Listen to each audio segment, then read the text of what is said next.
Oi, tudo bem?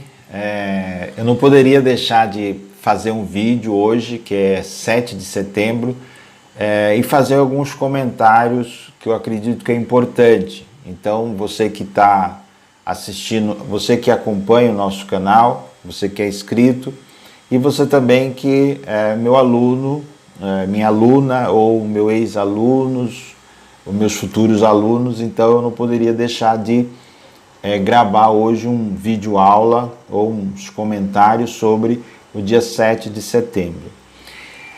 Eu vou me concentrar em três pontos. Primeiro, eu quero conversar um pouquinho como que era as comemorações do dia 7 de setembro nas escolas e por que isso veio diminuindo. A cada ano que passa, a gente percebe que tem menos comemorações nas escolas. Por que isso acontece? O segundo ponto que eu quero conversar é algumas pinceladas históricas, né? O que aconteceu realmente que o Brasil naquela época se tornou? Como era naquela época a independência? Por que eles disseram que o Brasil precisava se tornar independente? Então vamos ao primeiro ponto. Antigamente nas escolas aconteciam os desfiles.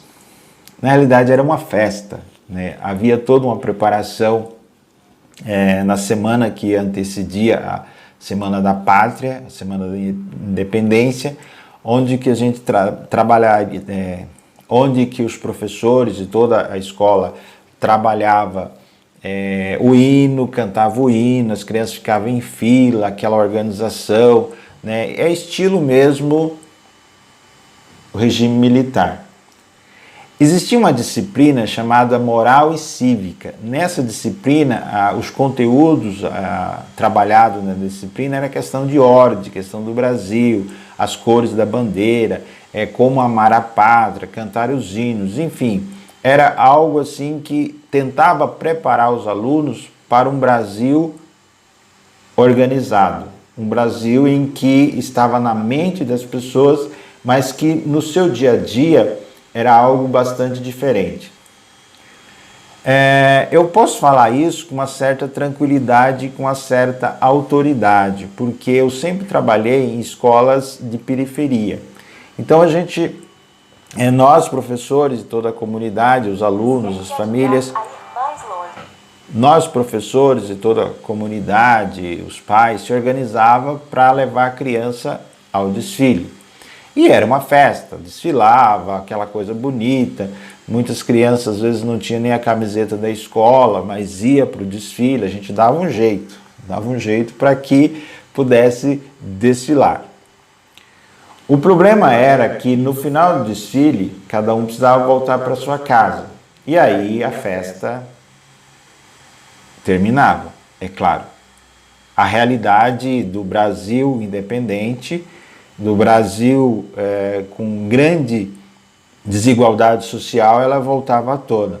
Então, com o tempo, começou a perceber que quando se fazia essas comemorações, na realidade nós estávamos, de alguma forma, elogiando ou comemorando ou ficando feliz por um Brasil que realmente não existia. Um Brasil que tem enormes desigualdades. Um Brasil que ainda não é realmente independente, ou ele é dependente de tantas outras coisas. Talvez seja isso um dos motivos que desmotivaram não só os novos professores, mas também os alunos. Eles começaram a perceber que no desfile era na realidade uma comemoração que não tinha muito significativo. Não que o aluno e o professor não amam o Brasil, não é isso. Não é questão de você amar ou deixar de amar. O ponto central era que a comemoração do 7 de setembro, na realidade, era algo meio fictício. Ou seja, você comemorar alguma coisa que realmente não existe. Um Brasil totalmente desigual e um Brasil totalmente dependente de outras nações. Por isso que eu acredito que esse esfriamento não foi somente por causa da não existência da disciplina moral e cívica, mas também porque as pessoas começaram a perceber que fazer as comemorações do 7 de setembro não teria muito sentido, uma vez que no próprio final do desfile voltavam à realidade. Uma vez que nos dias seguintes ao desfile, ou 7 de setembro, a realidade é cruel e desigual para muitos. O ponto que eu quero chamar a atenção agora com você é sobre a questão como o Brasil se tornou independente, que na realidade isso não aconteceu. Quando Dom Pedro disse "eu fico" ou independência, quando Dom Pedro disse independência ou morte, na realidade essa decisão que ele tomou não foi uma decisão que envolvia todo o povo. Se você analisar corretamente a história, virá que a decisão de Dom Pedro, a decisão da elite daquela época de ficar no Brasil era para continuar a explorar o Brasil, explorar os índios e depois na sequência os negros. E além disso, o que eles queriam é se manter no poder. É como acontece hoje em dia. Você tem algumas famílias que elas permanecem no poder de geração em geração. O pai tem um poder, ele transfere esse poder para o filho, que transfere para outro filho, que transfere para outro filho, e assim há uma continuidade de poder. Se você analisar por essa ótica, você verá que o Brasil não se tornou independente naquele momento que ele se diz uma nação. Tanto é que essa desigualdade ela continuou e representa até hoje. Então, se você analisar friamente a história, isso é importante não só para os alunos que já têm uma certa compreensão, mas é fundamental que nós ensinamos as nossas crianças que desde a nossa origem, quando chegaram os portugueses aqui no Brasil, aqui já existia índios. E tentaram catequizar os índios, ou explorar os índios, ou além disso, escravizar os índios.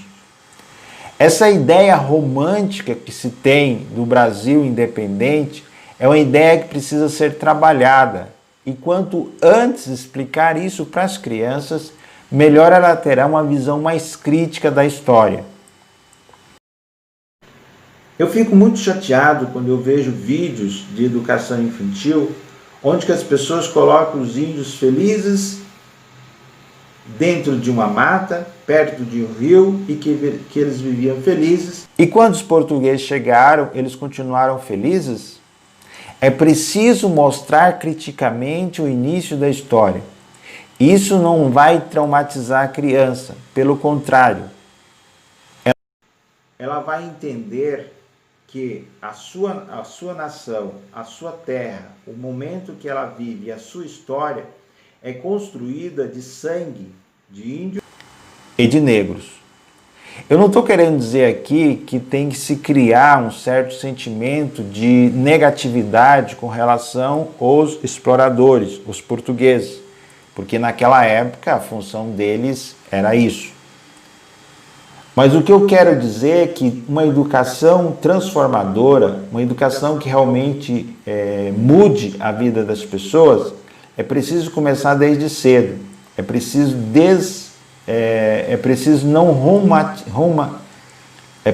não se tornar coisa muito romântica, ou seja, aquilo era bonito, era belo. Não, não era belo e não era bonito. Invadir as casas dos índios, colocar uma religião que não era dos índios para os índios, trazer os negros do seu país de origem e escravizá-los aqui no Brasil. Isso não é romântico. Isso precisa ser trabalhado de forma crítica desde a educação infantil. Para os anos iniciais, ele já tem para os anos iniciais já há uma certa compreensão de entender o que é escravidão, Para os alunos dos anos iniciais, isso já é uma coisa mais compreensível, mas é preciso que nós, professores e toda a comunidade escolar, trabalhem esses assuntos de forma mais crítica. O último ponto que eu quero dizer para você é sobre nação. Essa ideia é uma ideia que eu gosto muito e que me empolga muito. É a ideia do homem e da mulher, do ser humano universal. Essa ideia de que eu nasci num espaço chamado, por exemplo, Brasil, e no estado chamado, eu nasci no estado do Paraná, então, e nasci numa cidade, e nasci em um bairro, e nasci dentro de uma casa. Então, esse local dentro da minha casa, dentro da minha cidade, dentro do meu estado, dentro do meu país chamado Brasil e dentro do planeta Terra, é algo que nós precisamos entender.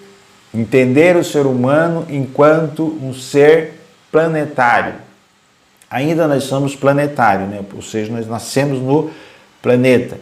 Então, quando você tem um sentimento bairrista, ou seja, o seu bairro, ele é importante, é claro que é importante, porque você nasceu ali.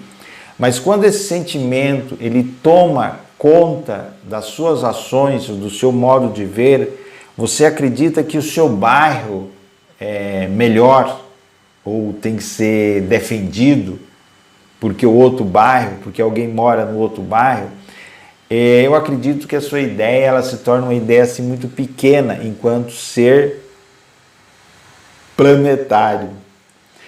Aí outras pessoas começam, além de, não são pessoas bairristas, ou seja, que se concentram no bairro, mas são pessoas que acham que a sua cidade, ou seja, o seu município, ela é melhor do que a outra cidade. São pessoas que acham que a sua cidade, onde você vive, deve ser melhor do que a outra cidade onde outras pessoas vivem. Eu moro numa cidade que uma das ideias mais malucas que eu ouvi, foi que algumas pessoas comentaram, e tem pessoas que acreditam nisso, que deveria construir um muro na entrada das cidades, ou seja, separar as cidades de outras cidades. É um pensamento tão estranho, é um pensamento tão medieval, onde que as cidades eram construídas dentro de um espaço, que eu fico pensando, será que realmente essa pessoa está pensando certo? Mas há quem ainda consegue fazer um pensamento um pouco mais... Veja o que nós estamos conversando. Eu primeiro falei de pessoas que são bairristas, depois pessoas que acham que a cidade é a melhor. Agora tem pessoas que são separadas por estados. Então, eu nasci no estado, sei lá, no estado do Nordeste, eu nasci no estado do Sul, então o Sul é melhor do que o Nordeste é melhor do que o Sul. Então são pessoas que se valorizam como se fosse o estado melhor. Essas pessoas não conseguem entender que nós somos um ser planetário. Talvez um dia seremos um ser universal, ou seja, do universo. Há aquelas, então, que são mais da pátria, ou seja, eu defendo a pátria, eu sou patriota. Então a sua pátria, o seu país, é melhor do que os outros países. E há pessoas que fazem guerra por causa disso. É uma ideia tão ultrapassada que se as pessoas começarem a pensar qual a diferença de alguém que nasceu na Itália, de alguém que nasceu no Japão. Os dois são seres humanos. Se você cortar a pele deles, vão sair sangue. A cultura é diferente? Sim, a cultura é diferente. Mas os dois são seres humanos. Quando eu falo de alguém que é um ser planetário, eu quero dizer que não importa se você nasceu no Brasil, no Japão ou no Paraguai, ou na Argentina, não. O que importa é que você é ser humano. Então, no 7 de setembro é fundamental que nós façamos essas reflexões, que nós somos seres universais. Ainda não temos essa capacidade, né? Porque a gente não vive ainda no universo em vários lugares. Então, somos seres planetários. E como seres planetários, não importa, eu vou repetir, não importa aonde você nasceu. O que importa é que você é um ser humano. E como ser humano, não há diferença na essência, naquilo que é mais puro do ser humano, não é diferença de um italiano, um japonês, um africano. Todos têm que ter o mesmo direito, porque todos são desse planeta. É necessário que as nossas gerações que estão chegando, tenham esse pensamento. É necessário que comece a pensar além do seu bairro. É necessário que você comece a pensar além da sua cidade, do seu estado, do seu país. É necessário que você comece a pensar o ser humano como um ser grandioso e, ao mesmo tempo, um ser que pertence ao planeta Terra. É necessário que você comece a pensar o ser humano como um ser planetário. E só assim você vai, no futuro, achar que uma ideia de guerrear ou de cometer guerra e conflitos armados entre as nações é uma ideia tão ridícula como a ideia de acreditar que o seu bairro, a sua cidade, o seu estado, o seu país é melhor do que os demais. Não. Todos nós somos seres humanos e somos seres planetários. Um forte abraço. Se você gostou do vídeo, se inscreva no nosso canal. Tem o link aqui embaixo, desse lado aqui, ou nesse lado aqui tem um link, tem uma figura escrito inscreva-se, você dá um clique e se inscreva no nosso canal. Forte abraço, fica com Deus e até a próxima. Fui!